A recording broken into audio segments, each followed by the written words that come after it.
O Senhor esteja convosco. Ele está no meio de nós. Proclamação do Evangelho de Jesus Cristo segundo Marcos. Glória a vós, Senhor. Naquele tempo, Tiago e João, filhos de Zebedeu, foram a Jesus e lhe disseram: Mestre, queremos que faças por nós o que vamos pedir. Ele perguntou: O que quereis que eu vos faça? Eles responderam: Deixa-nos sentar, um à tua direita e outro à tua esquerda, quando estiveres na tua glória. Jesus então lhes disse: Vós não sabeis o que pedis. Por acaso podeis beber o cálice que eu vou beber? Podeis ser batizados com o batismo com que vou ser batizado? Eles responderam: Podemos. E ele lhes disse: Vós bebereis o cálice que eu devo beber, e sereis batizados com o batismo com que eu devo ser batizado. Mas não depende de mim conceder o lugar à minha direita ou à minha esquerda. É para aqueles a quem foi reservado. Quando os outros 10 discípulos ouviram isso, indignaram-se com Tiago e João. Jesus os chamou e disse: Vós sabeis que os chefes das nações as oprimem e os grandes as tiranizam. Mas entre vós não deve ser assim. Quem quiser ser grande, seja vosso servo, e quem quiser ser o primeiro, seja o escravo de todos. Porque o Filho do Homem não veio para ser servido, mas para servir e dar a sua vida como resgate para muitos. Palavra da salvação. Glória a vós, Senhor. Evangelica dicta deleantur nostra delicta.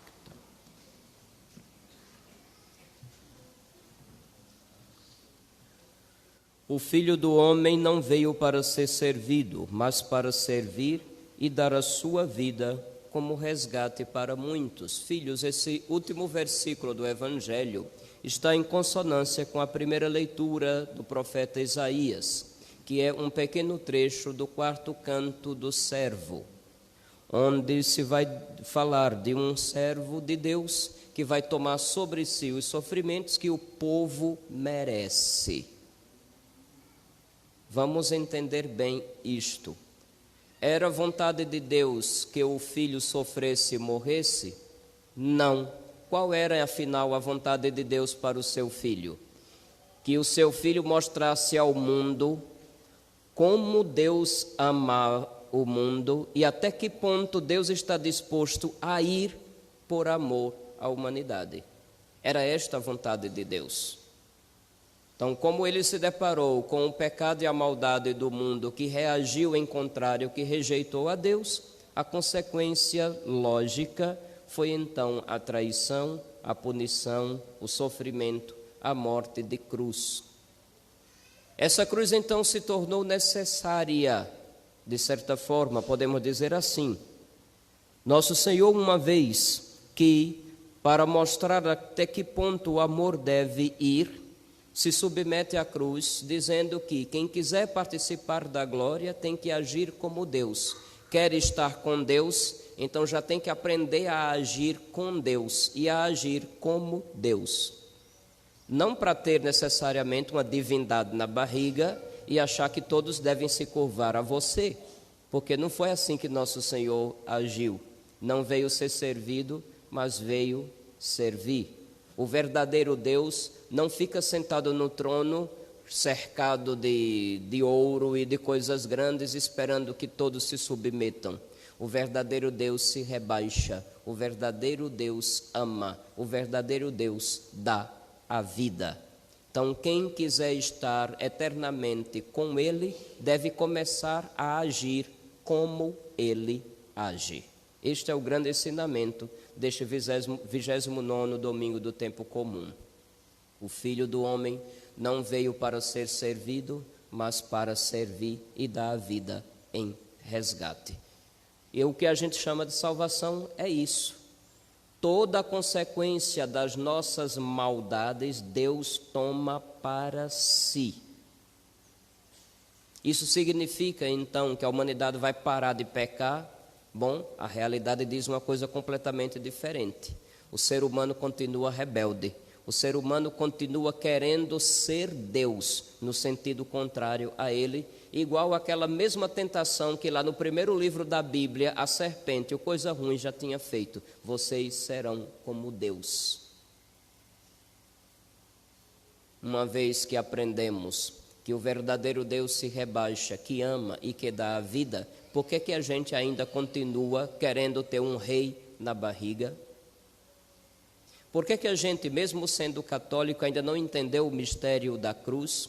Sem cruz, meus filhos, não existe Cristo. Uma vez um santo falou que quem quer saber de Cristo sem a cruz, vai acabar encontrando a cruz sem Cristo. Vai enfrentar apenas o sofrimento pelo sofrimento, sem sentido nenhum. Já disse em outra ocasião que cruz não é necessariamente uma coisa ruim que eu devo pegar e não tem jeito e tem que me conformar. Não é isso. Cruz é qualquer realidade que torna difícil um pouco a vida, é sacrificante, é complicada, mas é necessária para que amemos. Amemos a Deus e ao próximo. Quem já teve a quem dá amor, sabe o que eu estou dizendo. O amor nem sempre faz com que a vida da pessoa que ama se transforme no mar de rosas. Na maioria das vezes acontece angústias, acontece tristeza, acontece preocupação. É o sacrifício de si próprio, a renúncia de si mesmo, porque foi assim que Deus agiu. Nosso Senhor já tinha anunciado pela terceira vez que iria a Jerusalém sofrer e morrer. E os apóstolos ainda não haviam entendido. Estão lembrados? Primeira vez, quando Pedro diz, tu és o Messias, Jesus fala de cruz. Pedro vai dizer, não, de jeito nenhum. Foi chamado de Satanás. Segunda vez, Jesus fala que vai ter que ir sofrer a morte de cruz. E o que é que os discípulos estavam falando? Quem de nós será o maior no reino? Pela terceira vez, Jesus fala da cruz e o que é que acontece? 2 desavisados, que ainda não eram santos, mas estavam em processo de conversão, Tiago e João, têm a cara de pau de chegar até Jesus e dizer, a gente quer que o Senhor faça o que a gente vai pedir. Um à direita e outro à esquerda, quando o Senhor estiver glorioso. Não haviam entendido ainda o que era a cruz. E para completar, ainda não haviam aprendido a rezar.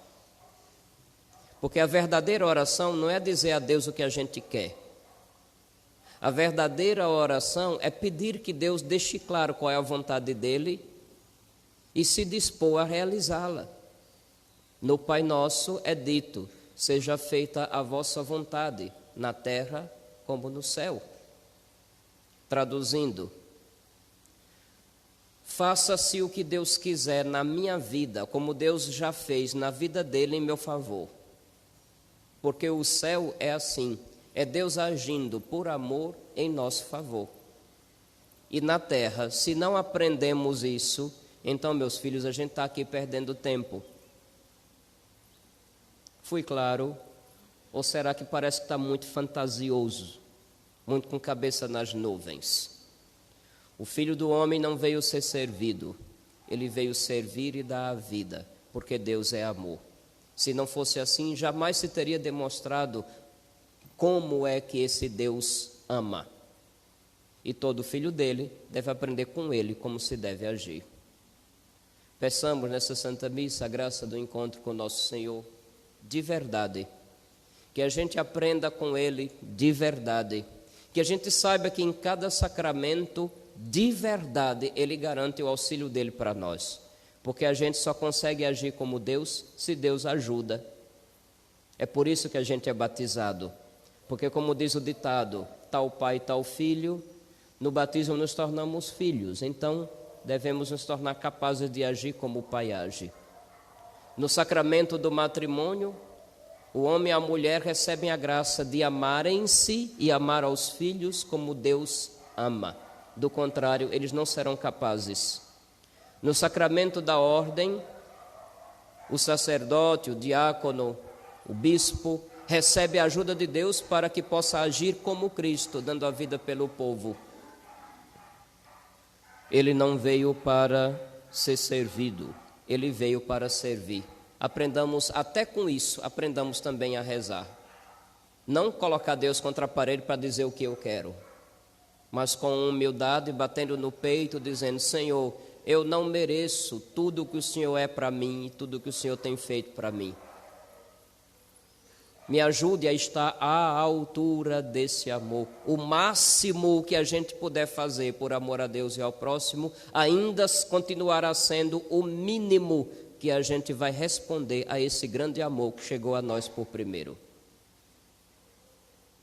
Então, que nosso Senhor nos ajude com sua graça. Que saibamos experimentar esse amor, aprender e agir. Louvado seja nosso Senhor Jesus Cristo.